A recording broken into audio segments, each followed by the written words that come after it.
Breaking news ప్రియుడు కోసం భర్తను బలి తీసుకుందో ఇల్లాలు వివాహేతర సంబంధానికి అడ్డొస్తున్నాడని విషమిచ్చి చంపింది.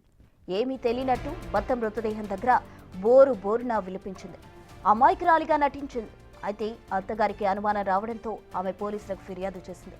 వాళ్ళు తమదైన స్టైల్లో విచారణ చేయడంతో నిందితురాలు అసలు విషయం వెళ్లగక్కింది.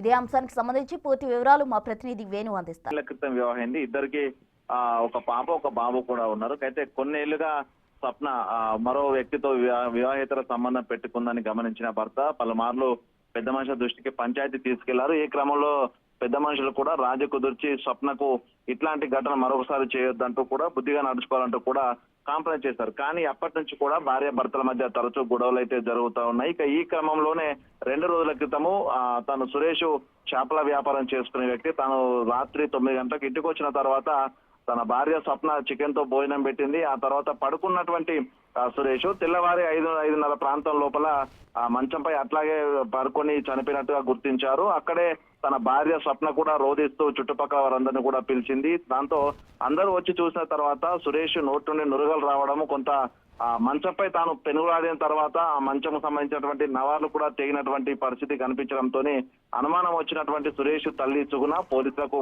ఫిర్యాదు చేసింది. దీంతో పోలీసులు చనిపోయినటువంటి బాడీని గమనిస్తూ తనపై కొన్ని దెబ్బలు తగిలినటువంటి గాయాలు కనిపించాయి. నోట్లో నుంచి నురుగ రావడం కూడా పలు అనుమానాలకు దారితీసింది. దీంతో సుగుణ ఫిర్యాదు మేరకు స్వప్న ఎవరైతే మృతుని భార్య ఉందో స్వప్నపై గతంలో వివాహేతర సంబంధానికి సంబంధించి గొడవలు జరిగిన నేపథ్యంలో తాను కారకురాలు అయి ఉండొచ్చనే నెపంతో పోలీసులు కూడా విచారణ జరిపారు. ఇక ప్రస్తుతం అయితే ఆ స్వప్నను కస్టడీలోకి తీసుకొని విచారిస్తే ఆమె చేసినటువంటి తతంగం అంతా బయటకు వచ్చేట్టుగా తెలుస్తోంది. తన భర్తకు ఆహారం లోపల విషయం కలిపి చంపే ప్రయత్నం చేసింది. ఈ క్రమంలో చస్తాడో లేదో అటువంటి అనుమానంతో కూడా రాత్రి సమయంలో తనపై తన గొంతు నులిమి కూడా హత్య చేసినట్లుగా తెలుస్తుంది. అయితే విష ప్రభావంతో చనిపోయాడా లేక స్వప్న మరొకరి సహాయం తీసుకొని తనను చంపిందా అనే దానిపై కూడా ప్రస్తుతం పోలీసులు విచారణ జరుపుతున్నారు. విచారణలో నిజాలు బయటపడిన తర్వాత అఫీషియల్ గా పోలీసులు ప్రకటన చేసే అవకాశం అయితే కనిపిస్తోంది. మొత్తంగా ప్రియుడి మోజు లోపల భార్య భర్తను అనుమానం రాకుండా చంపడము, ఆ తర్వాత బంధువులు అత్త ముందు కూడా